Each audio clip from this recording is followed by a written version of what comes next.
देखिए हर खबर यहीं पर। सब्सक्राइब कीजिए TV9 भारतवर्ष।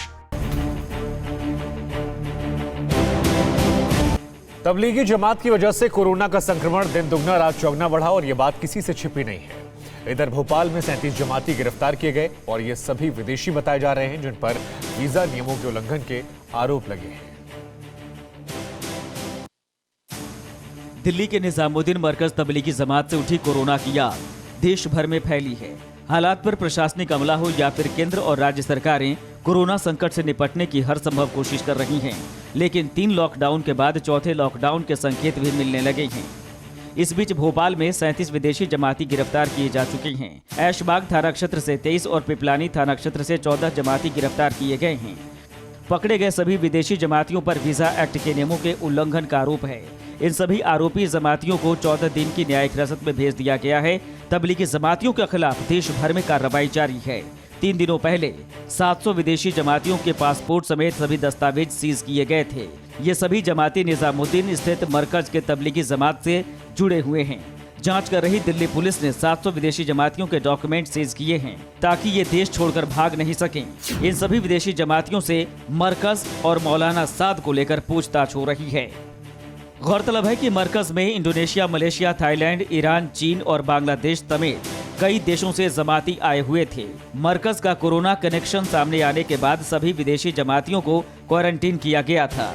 कई विदेशी जमातियों पर वीजा नियमों के उल्लंघन का भी आरोप है और इसके खिलाफ केस दर्ज है। जमातियों को दिल्ली में जमा करने वाला मौलाना साद पुलिस को चकमा देता रहा है, तरह तरह की दलीलें देता रहा, अपने को पाक साफ साबित करने के लिए दावे करते रहा, लेकिन अकूत संपत्ति जमा करने और कई आपराधिक गतिविधियों में लिप्त रहने के आरोप में ईडी और क्राइम ब्रांच की टीम उसे ढूंढ रही है। लेकिन तबलीगी जमात का मौलाना साद अब तक सामने नहीं आया। कोरोना संकट के बीच अम्फान तूफान मचाने वाला है और इस चक्रवर्ती तूफान को लेकर ओडिशा समेत देश के कई राज्य अलर्ट पर हैं। आज शाम तक ये तूफान पश्चिम बंगाल की खाड़ी से उठना शुरू हो जाएगा। 100 सेकंड में तूफानी खबर। कोरोना काल में मौसम का मिजाज भी कुछ ठीक नहीं है, यानी इंसानों पर दोहरी मार पड़ने वाली है अगले 24 से 48 घंटों में। मौसम विभाग के मुताबिक बंगाली खाड़ी के दक्षिण पूर्व में निम्न दबाव का क्षेत्र बन रहा है, जिसके चलते 16 मई को चक्रवर्ती तूफान आने की आशंका बनी हुई है। इस तूफान का नाम अम्फान है। तूफान अगले 24 से 48 घंटों में सिस्टम डिप्रेशन का रूप लेगा और 16 मई की शाम तक दक्षिण मध्य और उससे सटे पश्चिम बंगाली खाड़ी पर उभर जाएगा। इसके बाद अंडमान निकोबार द्वीप समूह के कुछ क्षेत्रों में मूसलाधार बारिश हो सकती है। ओडिशा की राजधानी भुवनेश्वर में तूफान से निपटने को लेकर आपात बैठक की गई, जिसमें आपदा विभाग समेत कई अधिकारी शामिल हुए। मौसम विभाग ने केरल में कई जगहों पर येलो अलर्ट जारी किया है। दिल्ली, एनसीआर, हरियाणा, पंजाब, उत्तर प्रदेश, बिहार, मणिपुर, त्रिपुरा, मेघालय, पश्चिम बंगाल, सिक्किम, हिमाचल प्रदेश, उत्तराखंड, केरल, कर्नाटक, मध्य महाराष्ट्र, उत्तरी ओडिशा, अंडमान निकोबार, जम्मू कश्मीर, लद्दाख, राजस्थान, तटीय आंध्र प्रदेश, आंतरिक तमिलनाडु में भारी बारिश होने की आशंका जाहिर की जा रही है। दक्षिण और केंद्रीय बंगाली खाड़ी में 15 मई की शाम से 55 से 65 किलोमीटर, 16 मई को 75 किलोमीटर प्रति घंटा की गति से हवाएं चलने का अनुमान है। दुनिया के 13 देशों Bangladesh, Bharat, Iran, Maldives, Myanmar, Oman, Pakistan, Qatar, Saudi Arab, Sri Lanka, Thailand, UAE और यमन पर इस तूफान का असर होगा। इस तूफान का नाम अम्फान है। ये नाम थाईलैंड ने दिया है, जिसे लेकर स्काईमेट वेदर ने बड़ा अपडेट किया है। वेबसाइट के मुताबिक भारत के पूर्वी तट पर तूफान के टकराने की आशंका कम है, जबकि तटीय भागों से इसके टकराने की पूरी संभावना है। इसी वजह से इसके लिए इंडिया को खास करके ओडिशा, पश्चिम बंगाल, आंध्र प्रदेश को पूरी तरह से अलर्ट किया गया।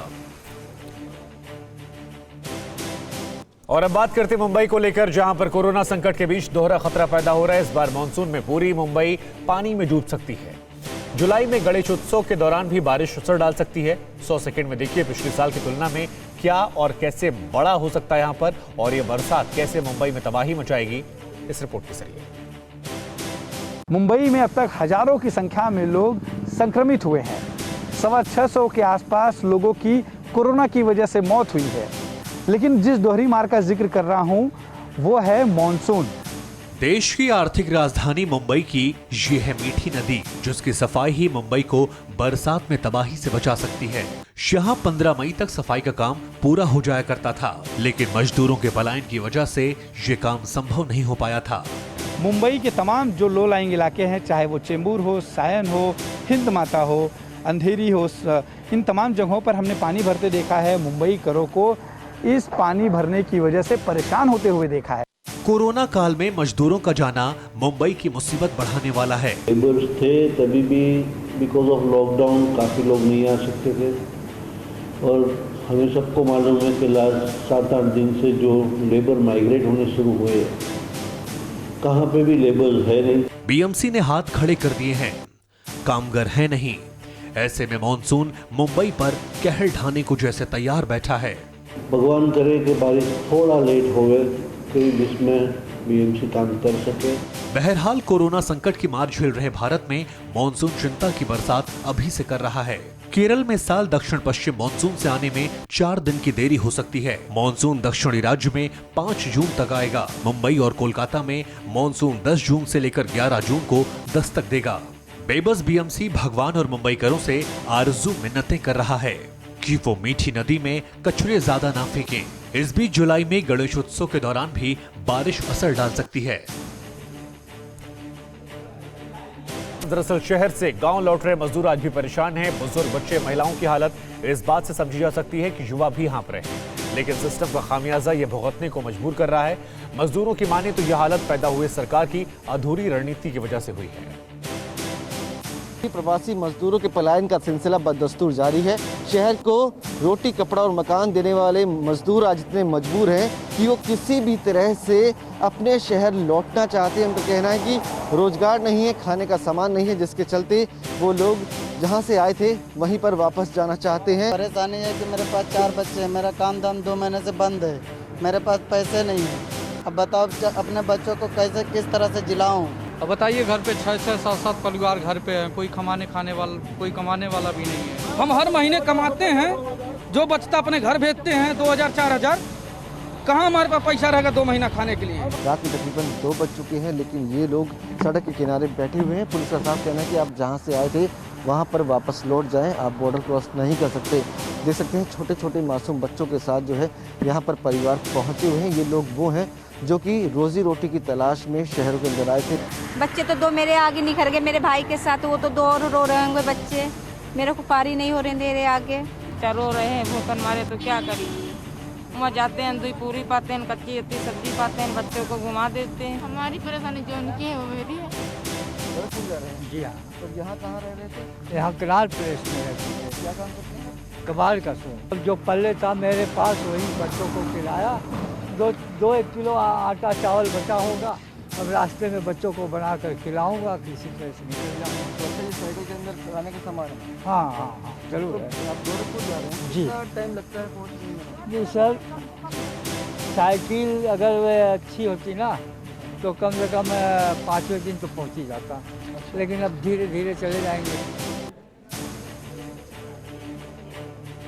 कोरोना काल में ही पाकिस्तान अपनी हरकतों से बाज नहीं आ रहा। महामारी से निपटने के बजाय पाकिस्तान अपने दहशतगर्दों को सेना के हथियार मुहैया करा रहा है। TV9 भारतवर्ष के पास आतंकी संगठन अल बदर का एक नापाक वीडियो हाथ लगा, जिसमें दहशतगर्द भारतीय सेना की पोस्ट को नुकसान पहुंचाने के इरादे से गोलाबारी करते हुए देखे गए। दहशतगर्दों की ये तस्वीर भारत के पाक ऑक्युपाइड कश्मीर की है, जहां पाकिस्तान की साजिशों का TV9 भारतवर्ष एक बार फिर खुलासा कर रहा है। इस वीडियो में आपको 6 से 7 आतंकवादी नजर आ रहे होंगे। ये सभी पाकिस्तान परस्त दहशतगर्द हैं जो दिन रात भारत की बर्बादी के सपने देख रहे हैं। इस वीडियो का एक एक हिस्सा हम आपको दिखाना चाहते हैं ताकि आतंकवादियों के खतरनाक मंसूबों को आप बारीकी से समझ सकें। शुरुआती वीडियो में ये सभी आतंकवादी आपको दुआ मांगते नजर आ रहे होंगे। ये सभी आतंकवादी पाकिस्तानी सेनाओं के हथियारों से लैस हैं। इनके पास आधुनिक मशीन गन के अलावा रॉकेट लॉन्चर जैसे घातक हथियार भी हैं, जबकि वीडियो में आपको एक आतंकवादी सेना की वर्दी में भी नजर आ रहा होगा। हिंदुस्तान की बर्बादी की दुआ मांगने वाले जो आतंकवादी पाक अधिकृत कश्मीर के जंगलों और पहाड़ पर हैं, जहां से छिपकर भारतीय सेना की पोस्ट को आसानी से निशाना बनाया जा सकता है। इस वीडियो को देखिए।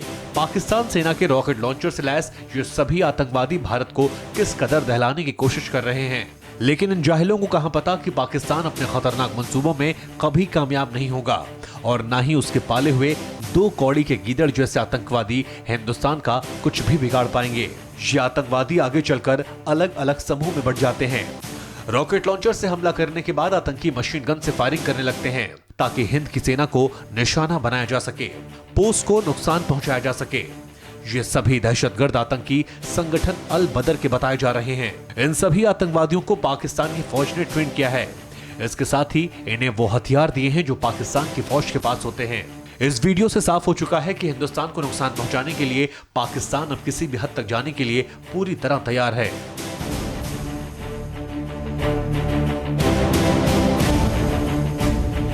न्यूज़ टॉप 9 रोज सुबह 7 बजे और शाम 7 बजे सिर्फ TV9 भारतवर्ष पर।